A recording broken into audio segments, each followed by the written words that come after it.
Okay, well, let me add my welcome to all of you to come join us for the 50th anniversary. And I want to tell you a little bit about what we've been doing with the Oregon Dead Zone. So that's a pretty powerful word, isn't it? Dead zone. And I actually don't like to use it. And I'll tell you why in a minute. But it seems to get people's attention if you Google it, right? You'll get the TV show or a movie. But I noticed that I did it this morning, and about 5 hits down, the ocean one came up finally. The other thing about it, changing times probably for some of you, is we now have to do our work with multiple funding sources and multiple support. So many of us call this the NASCAR slide now. With all the okay, so let's. I'm not going to say dead zone again. I like to talk about Oregon's dynamic coastal ocean. And this is a picture from Cape Perpetua. This is the surf zone full of sediment. You'll hear a little bit about that from Tuba. Going out into the inner and mid-shelf, where there's lots of high productivity, and then out into the more blue and purple deep ocean. I'll be telling you about low oxygen in this area right near the coast.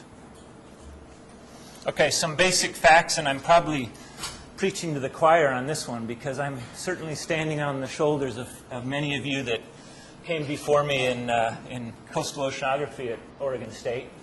We get winds that blow to the south in the summer. Because we're on a rotating planet, the surface water goes offshore to the right, and it must be filled in from below. That's the cold, nutrient-rich water that fuels the food web. And if you look with a satellite, you can see that all along the coast here there's a band of cold water. And this usually starts sometime after the spring transition, which is in March or April. So in this period in the late summer is when we start to see high productivity and, as I tell you, some low oxygen in the water. And the other point is this upwell water is already low in oxygen. So keep that in mind. It's a natural feature. Here's another satellite image. This was the temperature I was just showing you. This is now the chlorophyll in false color. So the reds are some very soupy green water full of diatoms and fueling the base of the food web. So I'm going to show you a picture from Port Orford, what this looks like. So this is courtesy of Bruce Mengi, who's one of my PISCO colleagues that works in the Intertidal. And you guys have probably seen this if you've been to the coast, this soupy brown color of the plankton bloom. Okay, so what's going on here? This is a great new animation that Alan Dennis just made. Thank you, Mark. So as the winds start to blow and you get the offshore equine transport, you start to fill in from below. Okay. And then you upwell these temperature layers, and you get that cold band all along the coast. And as that brings up the nutrient-rich water, you get the plankton blooms here. Okay? And when those die off, or through aggregation processes, they can fall to the bottom. And that actually causes respiration that pulls oxygen out of the water. So I'm going to show you some measurements later of that brown area near the bottom.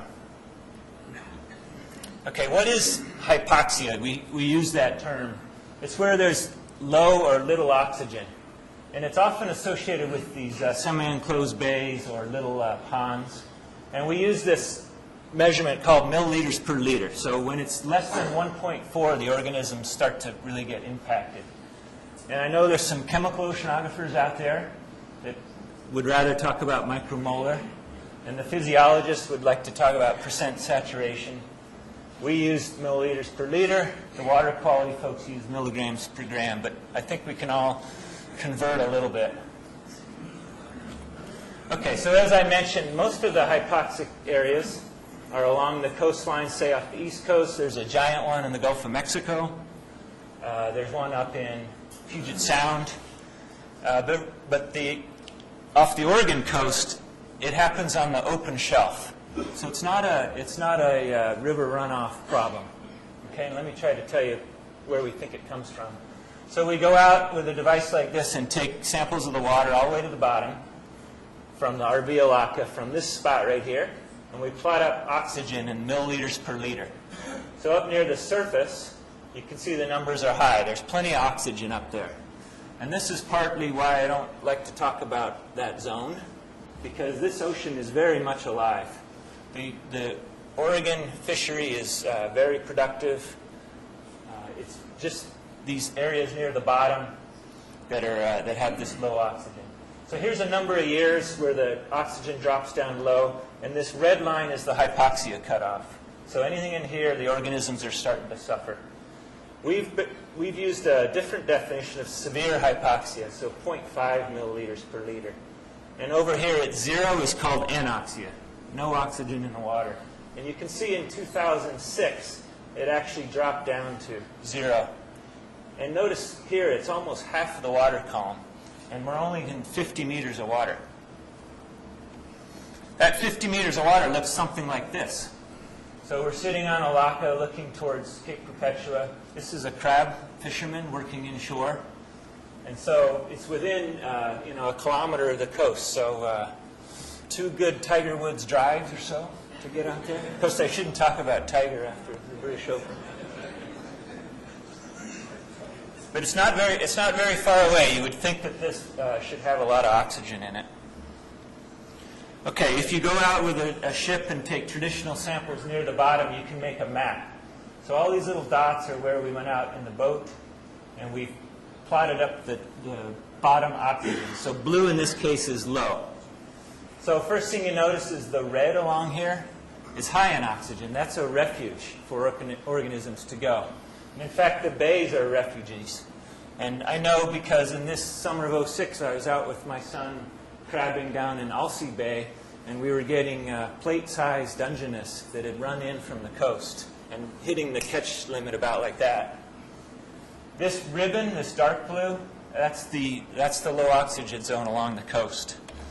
And we calculate it's about 3,000 square kilometers. It's about the size of Rhode Island for scale. These are some of the impacts that we've seen. This is a healthy rockfish community. These are dead fish in '02, and then these massive invertebrate die-offs in '04 and '06. And the little popcorn thing is to remind me to show you a movie. So let's see if I can do this.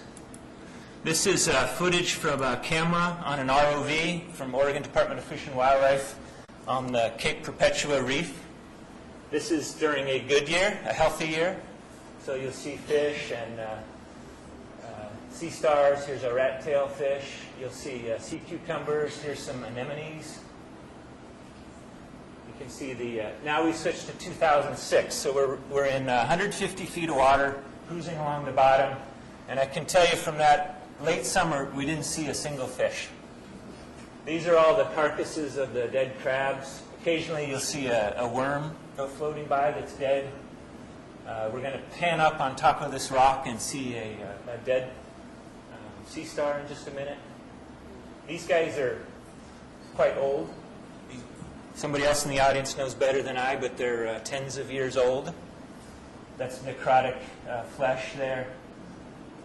So just the bottom just littered with the crab carcasses. There's a worm. You can see him here blowing around. The lasers are 10 centimeters apart. And at the very end here, we might get a little seasick looking at it, but it's a picture of what we think are the bacterial mats starting to appear in just a second. So we do these surveys with ODF&W every season, and we'll probably go out in another couple of weeks. These are the white, what look to us like the bacterial mats. We haven't grabbed a sample yet, but we'll do that this summer.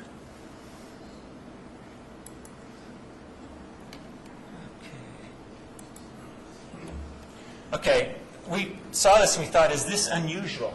So we got all the data from 1950 to 1999 from all these dots, and this is all the hard work of all you guys. Here's the high oxygen near the surface, and this time we're going down to 800 meters. So this is the oxygen minimum zone. This is the water that we upwell right in here. And let me show you the data from recent years. Here's 2000 to 2005. So we're starting to get some low numbers up here in the shallow continental shelf. Here's 2006. 0 up in 50 meters of water. Okay, let me tell you about a new technology that we're using to explore this and try to monitor it. And there's one of these undersea gliders just outside the door here, if you'd like to take a closer look. So since 2006, we've been running this on a line off here. And this is an underwater vehicle, and the most interesting thing is there's no propeller. So how does it go through the water? It does it by changing its buoyancy. It can expand its volume or make it smaller. So it's either lighter than the ambient water or heavier, so it goes up and down. And then we stick these wings on it, and that glides it forward and back. And inside here are 250 C-cell batteries all hooked together.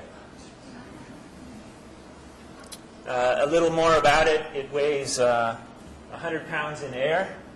When we put it in the water, we try to make it exactly neutrally buoyant, which means it just floats there. And then when it changes that buoyancy, it can go up and down. It calls us with an Iridium cell phone every 6 hours. It has a rudder. What do we measure from it? We measure temperature and salinity. We measure oxygen through an optical technique. We measure the chlorophyll content through a fluorescence technique, and we get light backscatter, which is the particle load. We have an echo sounder in the front, so as we come down, we can sense the bottom and turn up. And we get within 3 meters, so about the height of the screen of the bottom. These guys are slow. They go about 15 centimeters a second, so about like that. So if you actually hit the bottom, it's not too bad. And I know we've hit the bottom because we get sand back in here occasionally. Okay, here's our glider fleet. We have 2 of these electric gliders that look like this, and we have 3 of these 1,000-meter sea gliders. You notice the sea gliders we got in Beaver Orange.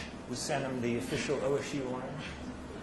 These guys, Webb Corporation says, like Henry Ford said, you can have it in any color you want as long as it's yellow. So we decided to affectionately name these after Bob and Jane, who you all know. And Bob said to me, "God, Jack, what a great honor." And Jane said to me, "Come on, Bob, they're just replacing us." And they're both right. It's an honor. And we've replaced them, at least as far as the physics. But we'll try to catch bugs soon.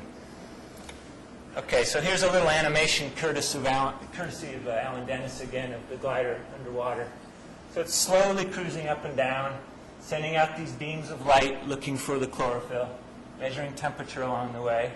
And every 6 hours, it sticks the tail fin out and calls us, tells us where it is. We have a couple new students that are learning to fly it. They can tell it a new place to go and get the data back. So this is actually way faster than it actually goes. Okay, we can deploy them from small boats. There's Kip and students putting one in. Here's me and some Chilean colleagues doing this in a rowboat off Chile. Dave Reinert said, "Well, we haven't come very far." So here's the famous beaver in a rowboat. This is the payoff. So this is the Oregon coast. That's Newport. These are all the lines that the gliders have been on for 3 years. Red is Jane, I believe. Blue is Bob. The cyan color is one of the sea gliders. We've had over 1,000 glider days. There's one out there right now. We can show you the data. 405 of these sections. Over 100,000 vertical profiles. That plot I showed you of the historic data, there were 4,000 profiles. We've gone 26,000 kilometers, so nearly 2/3 of the way around the Earth. Okay, so this is the science figure to concentrate on. This is the glider track, and it goes top to bottom. And this is the dissolved oxygen. And this is a picture we haven't seen before. This is the low oxygen here, right near the coast. Here's 20 meters of water, down to 50. And this is the area that we think is being newly impacted by these hypoxia zones. In fact, that's where the ROV footage was from. Okay, so we put these things out, and we hope to get them back. They've all come back so far, knock on wood. Sometimes the fishermen find them, okay? That's only happened a couple of times. We showed it to the fishermen, so they knew it wasn't a bomb. We were out, we made the mistake of going near Newport during the opening of the salmon season. And a recreational guy came up next to him and he grabbed it. And he read the phone number off it and called us up and said, "What do you want us to do with it?" And we said, "Well, did you run it over?" And he said, "No." I said, "Okay, just put it back in." Put it back in. The batteries last 3 weeks, so we went back 2 weeks later and we got it.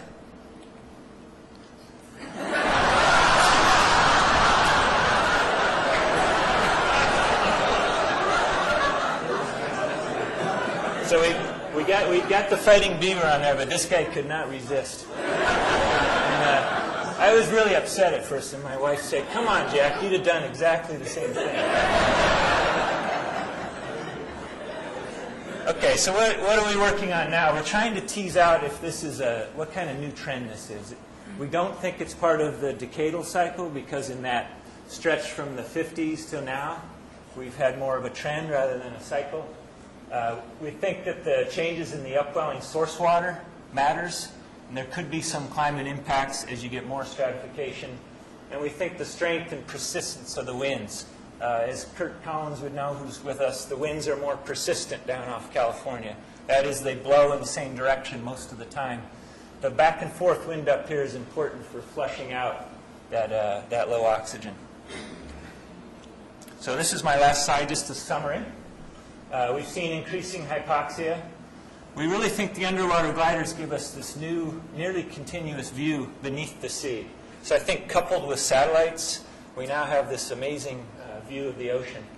And I think we've chipped away at Wayne Burt's challenge to fill that no data gap. And I'd just like to thank the glider group. Many of them are here, and my PSCO and CEOAS colleagues. Thank you.